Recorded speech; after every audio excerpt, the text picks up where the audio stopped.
Today I'd like to share with you is that home is like a jewel box. Inside it, it's filled with your beloved things. Perhaps there are people with ulterior motives who want to take them away from you. Perhaps there are people extremely jealous who want to destroy them. As its owner, you are also its guardian and must always guard it well, not letting it fall into the hands of bad people. Rousseau once said that the joy of family life is the best opportunity to resist the poison of bad habits. If you want to protect your family, you must eradicate those bad habits, like intruders. Home is a person's defense line, and you are the guardian of this line. Never let these types of people come to your home to avoid trouble. At any sign of bad habits, such as gambling or overspending, which leads to extreme lack of money, keep your distance, learn to keep away. As the Roman poet Juvenal said, bad habits are deeply rooted and cannot be formed overnight. Do not rely on their casual words of change, but keep your distance from them in time. As the saying goes, money can move mountains. For those who are controlled by money, you are a glaring target that attracts their attention. If you let them into your home, they will borrow your money for various reasons and eventually not be able to repay it. It's your own loss. 2.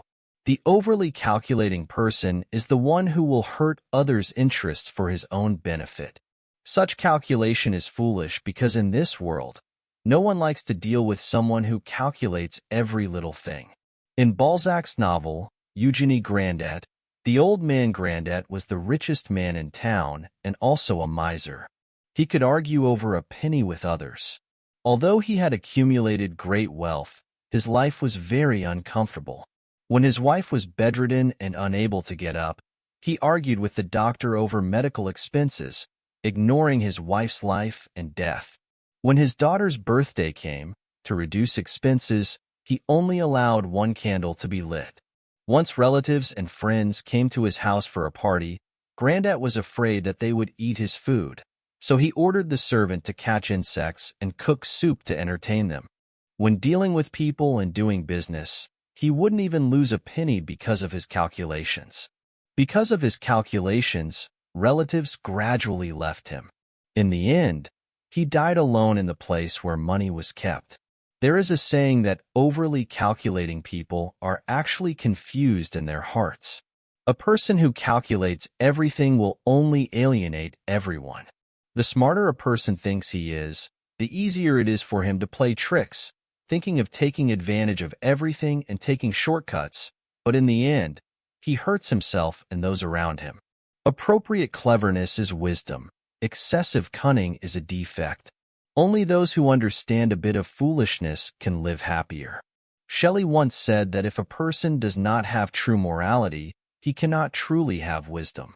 Cunning and wisdom are two very different things. Cunning people are those who consider their own interests carefully. Do not confuse cunning with wisdom. A wise person must prioritize the overall situation and will not do things that harm others and do not benefit oneself. They will not calculate you, nor will they cut off their precious personal resources for the sake of immediate benefits. For example, if someone meets a person with bad habits such as gambling and excessive consumption, which leads to extreme lack of money, it is necessary to keep a distance and learn to alienate.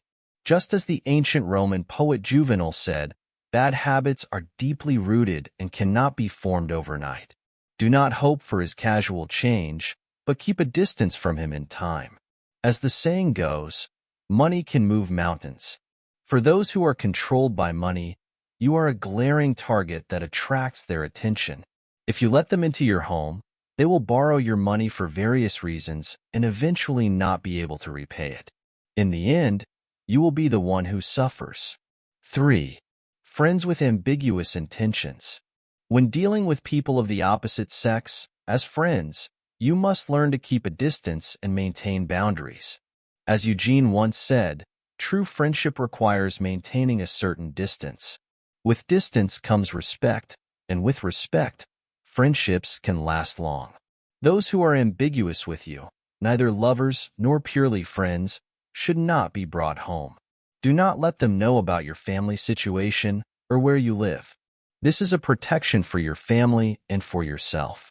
Especially if you already have a family, never let ambiguous people come to your home, as their presence may undermine your family.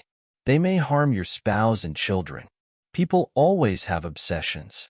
They think what they can't get is the best. When you get it, you won't cherish it. By middle age, most people have established their families and careers. For those over 40, the greatest wealth in life is not how successful you are in your career or how much money you earn, nor how much power you have or how many people you command. These are all illusory. For a person, the greatest success is to have a stable family. However, many people do not understand this principle. Once they achieve some success in their careers, they start to be proud and arrogant and begin to dislike their old partners who have spent their whole lives together. They think the charm of outside women is great. They become dissatisfied with their lives, blind with arrogance, and begin to betray their marriages. They may even have a second family outside, or worse, invite ambiguous people into their homes while lying to their spouses, claiming they are just friends. Even if you hide it well, the truth will eventually come to light. When exposed, marriages will reach their end. Relatives will criticize you harshly, and children will treat you with cold eyes. Losing your family will also affect your career. When your career declines, those with ambiguous relationships will eventually part ways with you. They were with you for their own benefit in the first place. In the end, you will be left with nothing. 4.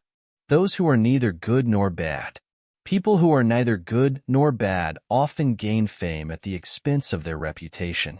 They usually obtain their desired benefits and goals through improper means. These people are full of negative energy and easily influence those around them negatively. They may even lead to their own collapse and destruction. Therefore, we need to avoid contact with such people. Even if we are upright ourselves, we may be misunderstood and biased by the outside world, being associated with the bad group. Inviting such people to your home is unwise. It exposes us to unnecessary danger and makes us vulnerable to their interference and harm, especially in family life. We should be highly vigilant and avoid bringing unnecessary trouble and distress to our families. If we accidentally come into contact with such people, we need to take active measures to prevent and resolve them, such as strengthening our own defense awareness, enhancing vigilance and judgment, discovering and dealing with problems in a timely manner, and seeking help and support from others, including family, friends, and professional organizations, to resist the harm and influence of such people. 5. Short-sighted people. The term short-sighted is often heard in life. This phrase is an idiom that originated from double pills and Gillen. The original meaning is to describe a person who has only a short distance to a mouse. It means to metaphorize a person who has a narrow vision and short knowledge. Short-sighted people only value the present and cannot see long-term benefits. When faced with difficulties, they only complain and blame others, without reflecting from their own perspective. Only complaining is useless and cannot solve practical problems. On the other hand, in interpersonal communication, if you deal with such short-sighted people for a long time, you may become like them, which is completely detrimental to yourself. Living for decades, it's natural to make friends and be hospitable. There's nothing wrong with being enthusiastic and hospitable, but don't mistake your enthusiasm for the wrong place. Once misplaced, it can bring unnecessary trouble. Life is short and time is precious. Don't waste your limited time on ambiguous, gossiping, short-sighted people. It's not worth it to interact with them too much. If someone asks me what kind of friend can be considered a real good friend, I will think of the monitor of the university class. He used to say that you've been to his home, have his family's phone number, and have access to his home. In the small town of the 70s and 80s, when parents made new friends, they often liked to invite them to their homes for a meal. Even if they couldn't eat, they would invite them home for tea. It's called knowing. At that time, good friends liked to cook, play cards, or even sing with home-used DVDs on the street. After dinner on weekdays, friends who lived nearby liked to visit each other's homes and chat about this and that. I remember Dad's colleague Uncle Lee was the first in the building to buy a TV. So every night they would gather in a room full of people. First, the kids watched cartoons, then the women followed the TV series. When they went there, some brought wine, some brought melon seeds and snacks. There were also aunts who brought a few dishes from their own homes, and everyone's dinner was solved. Nowadays, we attach great importance to making friends, and the cost of time and effort has increased. Naturally, there are fewer invitations to guests than before. It's a trouble for others and ourselves. Today, we made new friends who always like to have a meal, but we chose the restaurant in the bustling city center or the famous restaurant. Friends who are familiar with it will choose the roadside stalls where hygiene quality is not guaranteed or eating is possible. You will choose to walk around the Central Park or sing loudly at KTV. Most of the time, when the gathering is over, everyone will disperse in the shadows under the city lights and return home. We are gradually not accustomed to treating our home as a social place. Think about it as a personal place as a whole. It belongs to a private area. Interestingly, there has always been a living room in this place, which is a reserved social place for this private area. From the setting of halls in ancient buildings to the design of modern houses, this public space has never been abandoned. Even in today's rising house prices, even if it is a one-bedroom apartment, there is still a place for a living room in this established space. So why are we gradually no longer used to inviting people into the living room or taking the initiative to go to other people's living rooms for social activities? So what causes this phenomenon? These ladies speak very truthfully. Mrs. Liu, a city dweller. The place I live is too small. I am 45 years old this year, and in the city, my husband and I have a 100-square-meter house. Our child is in high school, boarding at school, and only comes home on weekends. This means 2 rooms are occupied, leaving us with a very small room used as a storage room. Every time friends come to my house for holidays, I always politely decline. There's simply no space at home for dining and resting. The induction cooker is only so big, and it's impossible to cook for many people at once. I can't ask guests to eat separately. So, when we have guests at home, I always book a few tables at a restaurant. There's more space to move around, less oppressive than squeezing many people together. But people always say I'm stingy or something. Relatives and friends say we're reluctant to let them stay in our new house. But in the city, we really can't compare to the spacious places in the countryside, where guests can sit casually and eat and drink freely. Modern apartment buildings mostly adhere to the principle of absolute privacy. Apart from occasionally nodding and smiling at familiar neighbors in the hallway, there aren't many opportunities for sharing private spaces with others. From a theoretical perspective, as a public space for a massive population, the city should ensure everyone has their own private space. The reasonable safeguard of private space actually highlights the city as a public space and its public nature. Therefore, this privacy is necessary and reasonable. Furthermore, the current method of obtaining residential housing has gradually solidified into commodity purchases. Rising housing prices mean the economic cost of obtaining a residence continues to increase. People's desire for real ownership of their homes also strengthens. The longer this situation persists, the more fixed and prominent the characteristics of home as a private domain become. People become more accustomed to the private nature of their homes, becoming more selective about who enters this domain. Mrs. Fong, can't stand the smell of cigarettes and alcohol. I never objected to my husband bringing guests home, but I really can't stand sitting down to eat with them, because at the dinner table, men always end up drinking and smoking. Due to his work, my husband often has people come to our house to see him. When men gather, it's inevitable they'll smoke. Even if they smoke at home, I can tolerate it. I can always go out for a walk. Back when we first got married, he said he wanted to host friends for dinner at home. At that time, I didn't think much of it. These people grew up with him and seemed decent enough. I went to the kitchen to cook for them. But when we sat down to eat, it really changed my perspective. Once they started drinking, they behaved like wild horses let loose, completely out of control. They wouldn't stop until someone was completely drunk, thinking only then that the meal was good. Since then, I've asked my husband not to entertain guests for dinner at home. Whenever someone visits, we go to a restaurant to eat. I really fear the chaos that ensues when they get drunk at home. Mrs. Zhao, kids brought by relatives and friends are too troublesome. Today's children are treasures in the eyes of adults.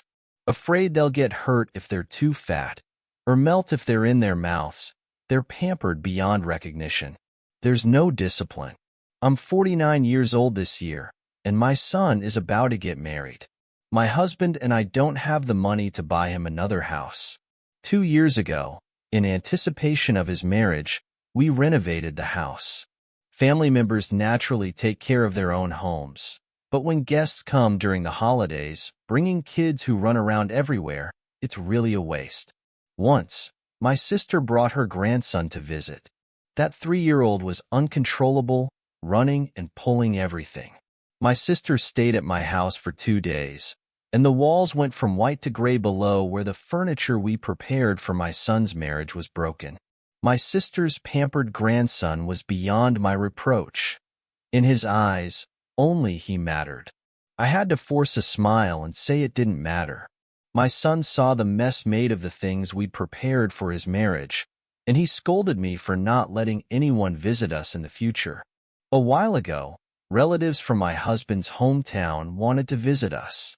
They scheduled to come at noon, but I started cleaning early in the morning. I cleaned every corner of the living room, bedroom, and kitchen. When I finally saw off my friends in the evening, I couldn't help but clean again. When I lay down in bed, I felt more tired than if I'd worked all day. In the past, most of the older generation worked in the same unit for a lifetime, living in company housing. Their friends were colleagues, and they knew each other well. In our generation, making friends is about shared interests and common goals. Actually, if you don't mind the trouble, friends are willing to come from afar. Getting together at home for a meal with a few people is indeed a wonderful thing. But equally, finding a restaurant, having a few drinks and enjoying each other's company, going to KTV after dinner, or finding a small bar to chat in is also enjoyable. The sayings left by our ancestors are all classics. Hospitality is a traditional virtue of our Chinese nation. But as guests, we should understand that we should respect the host's wishes. Nowadays, many people who go to someone else's home as guests act as if they were at home, without considering whether it's convenient for others. They come uninvited, completely disregarding the host's private space. When men visit someone's home as guests, they should behave with gentlemanly demeanor. Once inside someone else's private domain, they should first ask the hostess for permission. It's best not to drink alcohol at someone else's home. Most women find it objectionable. When bringing children to visit relatives and friends, they must manage their own children. Thinking it's harmless for children to play around can cause damage. Educating children from a young age is not only parenting but also a responsibility. In short, when visiting someone's home, it's essential to remember that you are a guest. Everything you do should respect the host, without criticizing their ways. Respect between people is mutual. You respect me an inch, and I'll respect you a yard. That's all for today's sharing. You will never be alone here.